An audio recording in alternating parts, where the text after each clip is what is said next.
বন্ধুরা, আজকে সকাল সকাল স্নানটা সেরে ফেলেছি। এই দেখো সোনা পাপাকে তারপরে একটুখানি জ্বালাচ্ছিলাম, সোনা পাপা একটুও তাকালো না। আর এদিকে মা দেখো কাটাকাটি করে দিচ্ছে, তারপরে দিদি এদিকে রান্না সেরে ফেলছে। আজকে আমাদের বাড়িতে মাছ এনেছে, তো মাছ দিয়ে ভালো মন্দ রান্না হবে বুঝতেই পারছো। আর এদিকে দেখো বাটা হবে আজকে বরবটি আর বাদাম একসঙ্গে বাটা করেছি, খুবই টেস্টি হয়েছিল খেতে।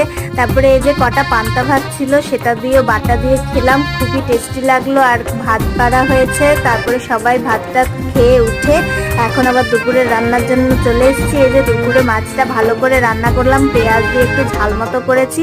আর এই যে লাউয়ের শাক বোধহয় এটা, আমি ঠিক জানি না, মা কেটেছিল, মাই রান্না করেছে, মাই বেশি খেয়েছে, কারণ মার লাউ শাক ভাল লাগে, আমার ভালো লাগে না, আমি খাই না। তারপরে এই দেখো তাও খাই না বললে চলে না, মা কিন্তু পিটিয়ে পিটিয়ে একটু হলেও খাওয়ায় এখনো।